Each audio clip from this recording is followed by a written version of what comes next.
أعوذ بالله من الشيطان الرجيم. بسم الله الرحمن الرحيم. قل للذين كفروا ستغلبون وتحشرون إلى جهنم وبئس المهاد.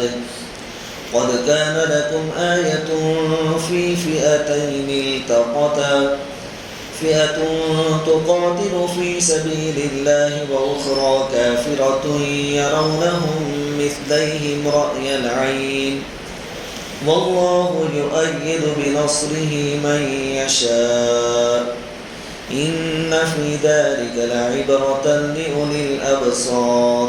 صدق الله العظيم. سورہ آل عمران کی 2 آیتیں آیت نمبر 12 اور 13 کی تلاوت کی گئی. ان آیتوں کا ترجمہ یہ ہے کہ آپ کفر کرنے والے لوگوں سے کہہ دیجئے کہ جنہوں نے کفر کیا ہے کہ اب تم مغلوب ہوگے اور آخرت میں جہنم کی طرف ہانکے جاؤ گے اور جہنم برا ٹھکانہ ہے.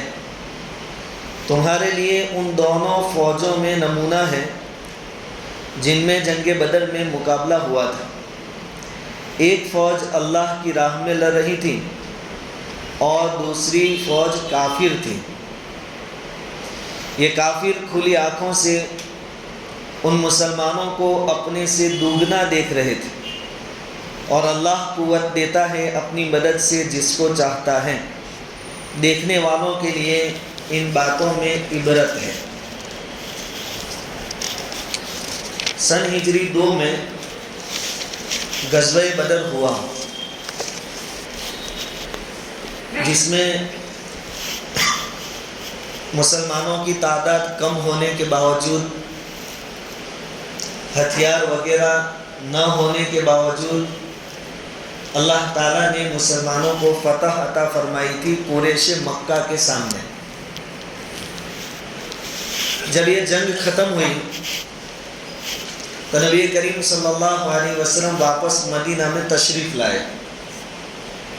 کیونکہ بدر کا جو میدان ہے وہ ایک مندی تھی, وہاں پانی زیادہ پایا جاتا تھا اور عرب کے علاقوں میں پانی ملے تو بہت قیمتی جگہ سمجھی جاتی تھی. لڑائی وہاں ہوئی تھی. وہاں سے حضور صلی اللہ علیہ وسلم واپس آئے اور حضور صلی اللہ علیہ وسلم نے یہودیوں کو جمع کیا. یہودی مدینہ میں رہتے تھے. ان کو جمع کر کے حضور صلی اللہ علیہ وسلم نے یہ پیغام دیا کہ دیکھو قریش نے ہماری بات نہیں مانی اور ہمارے مقابلے کی کوشش کرتے رہے, تو ان کا حال آج کیا ہوا تم جانتے ہو کہ اللہ نے ہمیں ان پر فتح نصیب فرمائی. اور بدر کے موقع پر تو 70 بڑے بڑے سردار قریش کے مارے گئے تھے اور دوسرے 70 یعنی 70 قید ہوئے تھے, یعنی کھلی ہار قریش کے ہوئے تھے. تو حضور صلی اللہ علیہ وسلم نے یہودیوں سے کہا کہ تم بھی اس سے سبق حاصل کرو اور یہ جو تم فتنہ فساد کرتے رہتے ہو اس سے باز آ جاؤ اور تم بھی ایمان میں داخل ہو جاؤ.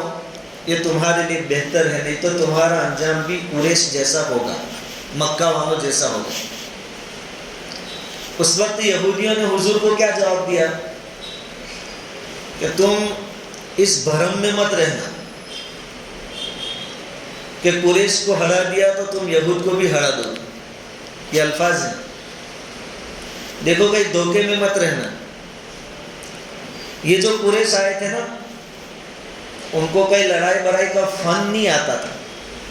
قریش کیا جانے لڑنا. ہمارے ساتھ جس دن تمہارا مقابلہ ہوگا اس دن پتہ چلے گا کہ لڑائی کیا ہوتی ہے اور کیسے لڑی جاتی ہے. یہود کہہ رہے ہیں حضور صلی اللہ علیہ وسلم سے کہ جب موقع آئے گا تب تم کو پتہ چلے گا لڑائی کیا ہوتی ہے. قریش کو کیا آتا لڑتے.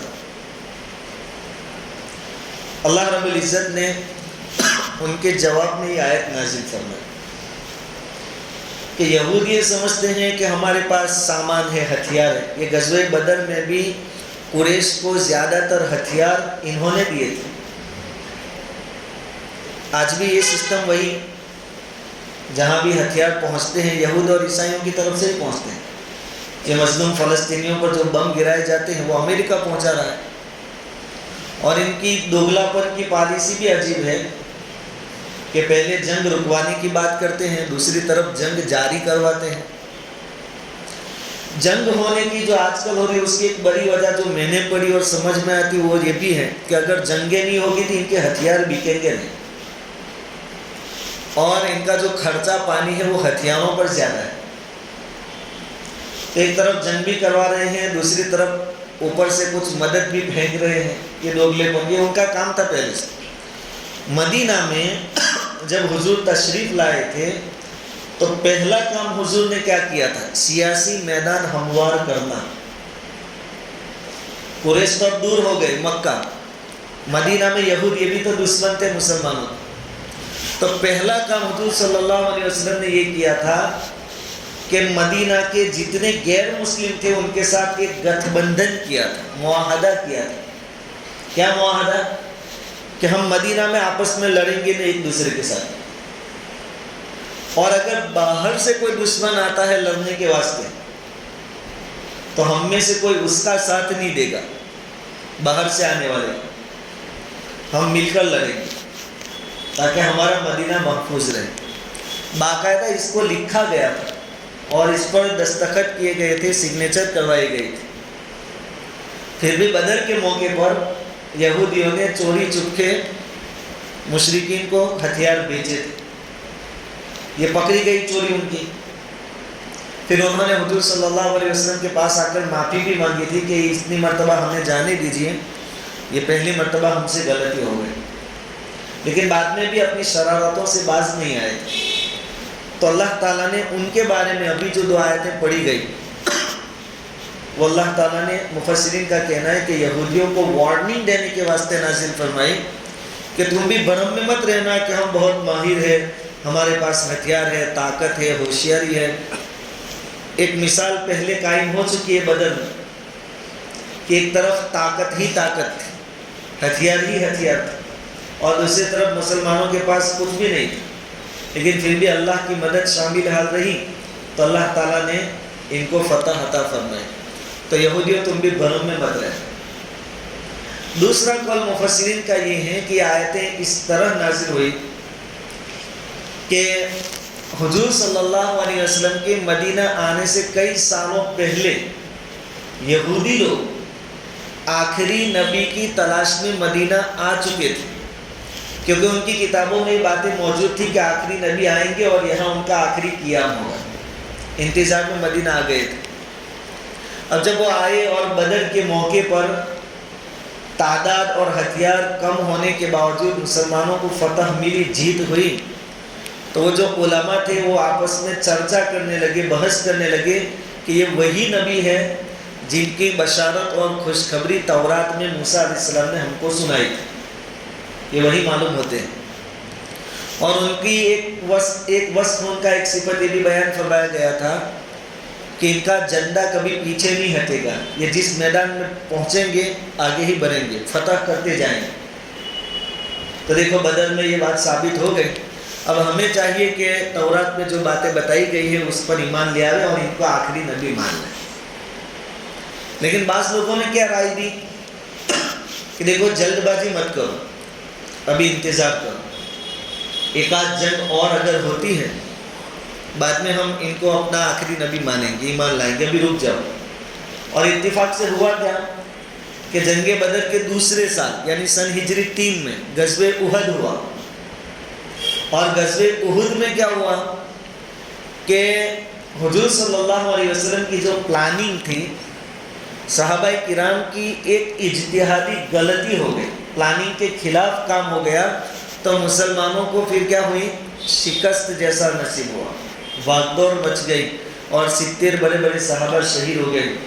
اس وقت یہودیوں نے مارک کیا کہ دیکھو ان کو تو ہار بھی ہوتی ہے، شکست بھی ہوتی ہے، اس لیے یہ وہ والے نبی نہیں ہے جس کی خوشخبری ہمیں تورات میں دی گئی۔ اس طریقے سے ان کی بدبختی ان پر غالب آ گئی اور وہ ایمان سے کیا ہو گئے، محروم ہو گئے۔ حالانکہ غزوہ احد میں بھی بعد میں فتح مسلمانوں کو ہوئی، نقصان زیادہ ہوا تھا، لیکن قریش کو وہاں سے بھی بھاگنا پڑا تھا، لیکن اس طریقے سے تقدیر غالب آئی، ان کی بدبختی ان کے اوپر چھا گئی اور وہ لوگ ایمان سے محروم ہو گئے۔ اور تیسری بات ان آیتوں کے بارے میں مفسرین یہ فرماتے ہیں کہ اللہ تعالیٰ نے قُلْ لِلَّذِينَ كَفَرُوا، تمام کافروں کے لیے ایک خطاب ہے، انفرادی طور پر، الگ الگ طور پر، کہ ہر کافر، ہر وہ آدمی جو مسلمان نہیں ہے، وہ یہ بات سمجھ لے سَتُغْلَبُونَ، کہ ان قریب تم مغلوب ہو جاؤ گے، مسلمان تم پر غالب ہوں گے، وَتُحْشَرُونَ إِلَىٰ جَهَنَّمَ، اور یہ تو دنیا میں ہوگا کہ تم ہار جاؤ گے، آخرت میں جہنم کی طرف ہنکائے جاؤ گے، وَبِئْسَ الْمَصِيرُ، اور جہنم بہت ہی برا ٹھکانہ ہے۔ تو یہ تین طریقے کے بیک گراؤنڈ ان آیتوں کے پیچھے بیان کیے جاتے ہیں۔ اکثر مفسرین کی رائے کے ستغلبون کا جو لفظ آیا یہ یہودیوں سے خطاب ہے۔ اس کے بعد والی آیت میں اللہ تعالیٰ یہودیوں سے کہہ رہے ہیں کہ دیکھو قُلْ لِلَّذِينَ كَفَرُوا سَتُغْلَبُونَ وَتُحْشَرُونَ إِلَىٰ جَهَنَّمَ وَبِئْسَ الْمِهَادُ قَدْ كَانَ لَكُمْ آيَةٌ فِي فِئَتَيْنِ الْتَقَتَا، کہ تم کو ایگزامپل چاہیے، مثال چاہیے، کہ طاقت بھی کام نہیں آتی، مال بھی کام نہیں آتا، اس کی مثال چاہیے۔ تو ابھی قریب میں دو جماعتیں لڑی، اس کو تم غور سے دیکھو، تم کو نقشہ کلیئر ہو جائے گا کہ طاقتیں کام آتی نہیں، جس کے ساتھ اللہ کی تائید ہوتی ہے، مدد ہوتی ہے، وہی کامیاب ہوتی ہے۔ تو اس کے اندر اللہ تعالیٰ نے غزوہ بدر کی طرف اشارہ فرمایا ہے۔ غزوہ بدر رمضان المبارک میں ہوا تھا، 17 رمضان تھے، روزے کی حالت میں صحابہ کرام جہاد کے لیے اترے تھے، اور بڑا عجیب و غریب غزوہ تھا، وہ پہلا تھا۔ اس سے پہلے تو کیا ہوتا آیا تھا مکہ میں تو کہ مسلمان کو پکڑ کر وہ لوگ مار لیتے، مسلمان اپنے ڈیفنس میں سامنے مار نہیں سکتا تھا، صبر صبر صبر صبر یہ ماحول تھا۔ یہ پہلا موقع ہے کہ مسلمان ان کے سامنے دو دو ہاتھ کرنے کے لیے اترے ہیں میدان۔ لیکن پوزیشن کیا ہے؟ پوزیشن یہ ہے کہ کافروں کی تعداد، قریش کی تعداد 1000 اور مسلمانوں کی تعداد 313۔ اب وہ جو 1000 ہیں ان میں 700 اونٹ ہے اور 100 گھوڑے، اور یہاں 70 اونٹ ہے، بالکل 10واں حصہ، وہاں 700 اس کے مقابلے میں یہاں 70، اور 100 گھوڑوں کے مقابلے میں یہاں صرف 2 گھوڑے صحابہ کرام کے پاس مدینہ میں۔ وہاں بختر بند سپاہی تھے، یعنی زرہیں پہنے ہوئے اپنے بچاؤ کے لیے، ہاتھ میں ڈھال ہے، تلوار ہے، اور بختر پہنے ہوئے ہیں۔ یہاں 313 کے بیچ میں صرف 6 زرہیں تھیں، 6 بختر تھے، اور مدینہ سے سٹی سے بہت دور جانے کا 80 میل کے فاصلے پر بدر لکھا ہے میدان، وہاں جا کر لڑائی لڑنی۔ تو 4 آدمی باری باری اونٹ پر سوار ہوتے تھے، اور اس طرح کی جنگ کا انوبھو مسلمانوں کو ابھی نہیں تھا۔ ایسے حالات میں یہ جنگ ہوئی، اور یہ جنگ اچانک نہیں ہوئی، اس کا بیک گراؤنڈ ہے، کئی دنوں تک اس کی پلاننگیں چلی، اور اللہ رب العزت خود چاہتے تھے کہ جنگ ہو جائے، کیونکہ اللہ تعالیٰ اپنی نصرت اور مدد دکھانا چاہتے تھے، تاکہ دنیا بھی دیکھ لے اور ایمان والے بھی دیکھ لے کہ اللہ کی مدد کیا ہوتی ہے، اور مدد ہو تو کیا ہوتا ہے۔ تو اللہ رب العزت کی پلاننگ کیا تھی کہ دونوں مقابلہ ہوں۔ ادھر سے قریش جب نکلے مکہ سے، ادھر شیطان بھی چاہتا تھا کہ لڑائی ہو، شیطان کو بھی ظاہری طاقت پر بھرم تھا، بھروسہ تھا کہ قریش ہی جیتیں گے، مدینہ والوں کے پاس تو کچھ ہے نہیں۔ اب یہ جب اپنے لاؤ لشکر کے ساتھ مکہ سے نکلے تو ان کو ایک پریشانی تھی، ذہنی الجھن مکہ والوں کو۔ کیا تھی کہ مکہ کے قریب ایک قبیلہ آباد تھا جس کا نام ہے بنو بکر، ان کی بھی مکہ والوں سے دشمنی تھی۔ تو ابو سفیان، ابو جہل سب نکل رہے تھے، اس وقت ان کو یہ فکر ہوئی کہ کہیں ایسا نہ ہو کہ ہم جا رہے ہیں مدینہ لڑنے، اپنے بیوی بچے اور بوڑھے اور بیمار یہاں چھوڑ کے جا رہے ہیں، تو ایک قبیلہ بنو بکر والے آ کر مکہ پر دھاوا نہ بول دیں، کہیں ایسا نہ ہو کہ مکہ بھی ہمارے ہاتھ سے یہ سیٹیں بھی چلی جائیں، ان کو یہ الجھن تھی، اس لیے وہ تھوڑے آگے پیچھے ہو رہے تھے۔ شیطان نے دیکھا کہ یہ شاید پیچھے ہٹ جائے، لڑنے نہ نکلے، تو شیطان انسانی شکل میں آیا۔ کن کی شکل میں؟ سراقہ بن مالک، جو ہجرت کے وقت حضور کے پیچھے پیچھے پہنچے تھے اور ان کی سواری پھر دھس گئی تھی اور حضور نے دعا کی تو نکلی تھی، ان کی شکل میں آیا شیطان۔ کن کے پاس؟ مشرکین مکہ کے پاس، اور ان سے کیا کہنے لگا؟ وَإِذْ زَيَّنَ لَهُمُ الشَّيْطَانُ أَعْمَالَهُمْ فَقَالَ لَا غَالِبَ لَكُمُ الْيَوْمَ مِنَ النَّاسِ، آج تمہاری تعداد اتنی زیادہ ہے کہ کوئی تم کو ہرا نہیں سکتا، ان کا حوصلہ بڑھا ہے۔ وَإِنِّي جَارٌ لَكُمْ، اور یہ جو اندر تمہاری الجھن ہے اس کو میں سنبھال لوں گا۔ اب یہ سراقہ بن مالک کی بہادری بہت مشہور تھی، اور اپنے ساتھ لشکر بھی لے کر آیا تھا شیطان، تاکہ قریش دیکھ لے کہ ہم چاہے یہاں سے مدینہ جا رہے ہیں لڑائی کے واسطے، مکہ کی حفاظت سراقہ بن مالک اپنے سپاہیوں کے ساتھ کر لے گا۔ تو اس طریقے سے انسانی شکل میں شیطان آیا، ان کو سمجھایا کہ چلو یہاں کا میں سنبھال لوں گا، اور کچھ سپاہی بھی اپنے ان کے ساتھ کیے، مشرکین کے ساتھ۔ لیکن ہوا کیا؟ قرآن نے اس کو نقل کیا ہے کہ پھر جب بدر کے میدان میں آمنے سامنے صفیں بنی تو شیطان نے فرشتوں کو دیکھ لیا کہ اللہ کے فرشتے بھی بالکل تیاری کے ساتھ آئے، ہتھیاروں کے ساتھ، اور شیطان کو معلوم تھا کہ فرشتوں کی طاقت کیا ہے، تو اس نے وہاں سے بھاگنا پسند کیا کہ یہاں سے بھاگنے میں ہی مزہ، یہاں رہنے میں مزہ۔ تو اس کا ہاتھ ایک دوسرے مشرک سردار کے ہاتھ میں تھا، ایک دوسرے کا ہاتھ پکڑ کر کھڑے تھے، اس نے اس کا ہاتھ جھٹک دیا، شیطان نے کہا کہ چھوڑ مجھے۔ تو وہ سردار کہنے لگا کہ تو کہاں جا رہا؟ تو نے تو کہا تھا کہ میں تمہارا ساتھ لوں گا اور مکہ تیرا لشکر سنبھال لے گا، تو کہاں بھاگ رہا ہے؟ کہا کہ میں جو دیکھ رہا ہوں تم کو نظر نہیں آ رہا، مسئلہ گڑبڑ ہو گیا ہے اور ہمارے لیے بھاگنے میں ہی کامیابی، کیونکہ اس نے تو فرشتوں کو دیکھ لیا تھا۔ اس نے بہت ملامت بھی کی، اس کو برا بھلا کہا کہ تو نے ہم کو یہاں لا کر کھڑا کر دیا اور آخری ٹائم پر تو ہمیں ایسا دھوکہ دے رہا ہے، لیکن یہ وہاں سے بھاگا، اور آگے کیا کہا؟ میں تو اللہ سے ڈرتا ہوں، انی اخاف ربی، میں اللہ سے ڈرتا ہوں۔ اور سوال یہ ہے کہ شیطان اگر اللہ سے ڈرتا ہوتا تو پھر مسئلہ کیا تھا؟ تو مفسرین نے جواب دیا کہ اس وقت یہ جو شیطان بولا کہ مجھے تو اللہ سے ڈر لگتا ہے، وہ جھوٹ بولا تھا۔ اور دوسرا جواب دیا زیادہ تر، اور یہ قرین قیاس معلوم ہوتا ہے، وہ یہ ہے کہ شیطان بھی اللہ کے عذاب سے ڈرتا ہے، اور اس کو معلوم تھا کہ آج قریش پر فرشتوں کی شکل میں عذاب آنے والا ہے، تو جو بولا وہ جھوٹ نہیں بولا تھا، سچ ہی بولا تھا۔ خیر، تو آخری ٹائم پر شیطان میدان سے واپس ہو گیا۔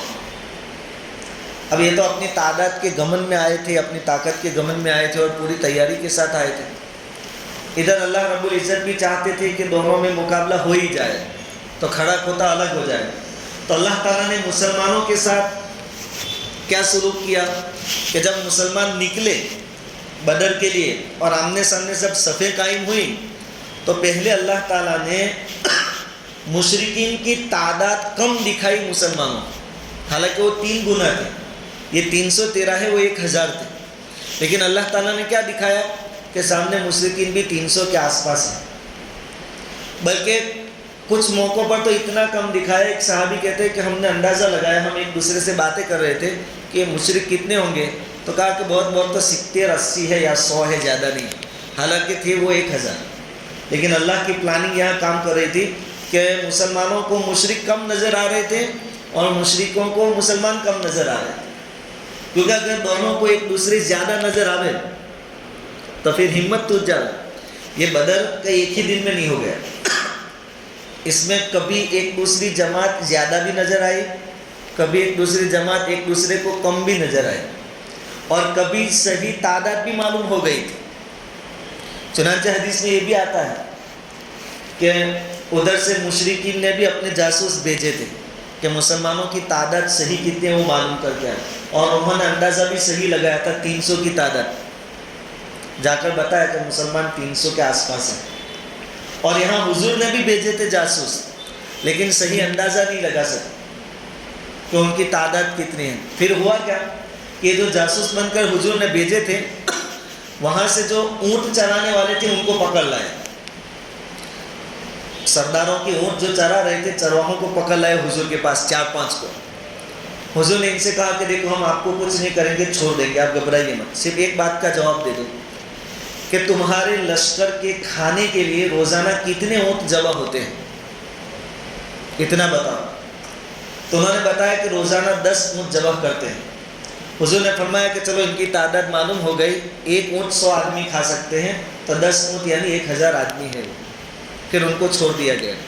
تو کبھی تو ایک دوسرے کی تعداد کم معلوم ہوئی، کبھی ایک دوسرے کی تعداد زیادہ اللہ تعالیٰ نے دکھائی، اور کبھی صرف مشرکوں کو مسلمانوں کی تعداد زیادہ دکھائی۔ اور یہ تو حقیقت میں بھی تھا کہ پھر مسلمانوں کے ساتھ جب لڑائی شروع ہوئی تو آسمان سے فرشتے آئے، اور 5000 فرشتے، 5000، اور 313 تو یہ تھے، تو تعداد بہت بڑھ گئی۔ اور صحابہ کرام کے لشکر کے پاس 313 کے پاس تلواریں صرف 8 تھی، 8، باقیوں کے ہاتھ میں کیا تھا؟ لکڑیاں تھیں، یا کوئی ایسی چیز جس سے اپنا بچاؤ کر سکے، ڈیفینس کر سکے۔ صحابہ کرام بعد میں حضور سے پوچھ رہے تھے کہ حضور ہم تو صرف اشارہ کرتے تھے چالو لڑائی میں کہ بھائی مشرکہ یا یوں اشارہ کیا تو اس کی گردن کٹ جاتی تھی۔ حضور نے فرمایا کہ وہی فرشتے تھے جو ان کی گردنیں کاٹ رہے تھے، اور ان کو دیکھ کر ہی ان پر رعب طاری ہو گیا تھا کہ یہ کیسی مخلوق ہے کہ نظر نہیں آ رہی اور ہمارا کام تمام ہو رہا ہے۔ اس طرح پھر مشرکین کو اللہ تعالیٰ نے بدر کے موقع پر شکست دی تھی۔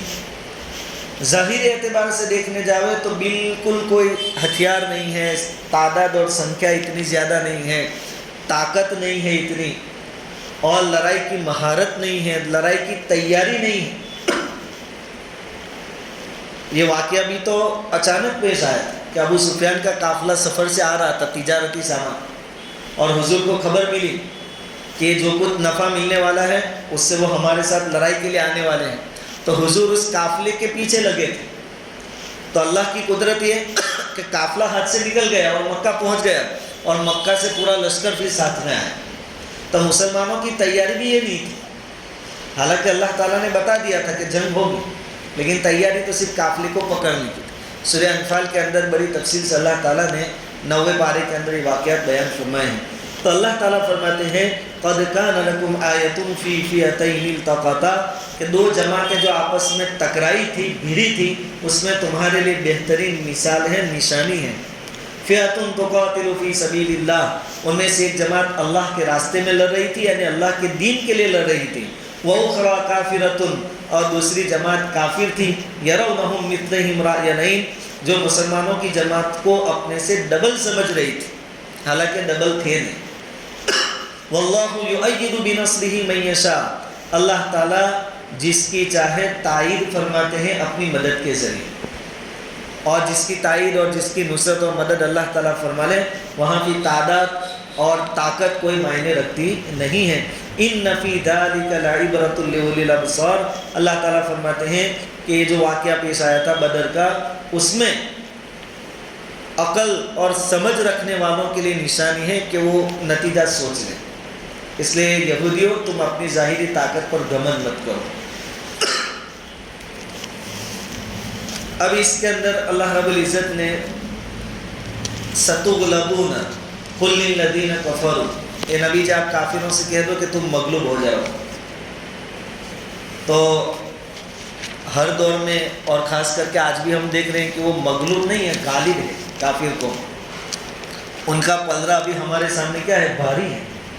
اور قرآن تو کہتا ہے کہ ستغلبون، تم مغلوب رہو گے اور مسلمانوں کا پلڑا بھاری رہے گا۔ تو پھر مفسرین نے اس کا جواب دیا کہ یہ آیت تمام کے لیے نہیں ہے، یہ اس وقت جو مسلمان تھے مدینہ میں، اور اس وقت جو مشرکین تھے مسلمانوں کے مقابلے کے لیے آئے تھے ان کے بارے میں، کہ ان پر اس وقت کے مسلمان غالب آ جائیں گے۔ اور یہ پھر ہو کر رہا، مکہ بھی فتح ہو گئے، اور یہودیوں کو بھی جو وارننگ دی تھی انہوں نے من مانی کی، اور بعد میں بھی جب جب لڑائیاں ہوتی رہیں، غزوہ احد میں انہوں نے دیکھا کہ مسلمانوں کی ہار بھی ہو سکتی ہے، شکست بھی ہوتی ہے، ان کو نقصان بھی ہوتا ہے، تو ان کے حوصلے بڑھ گئے، اور ان کا جو سردار تھا یہودیوں کا کعب بن اشرف، وہ خود مکہ گیا اور مکہ والوں سے کیا کہا کہ دیکھو آج تم کو جیت نصیب ہوئی احد میں، مسلمانوں کا بڑا نقصان ہوا، اب کے بعد تم اور زیادہ تیاری کر کے آؤ، باہر سے تم حملہ کرنا،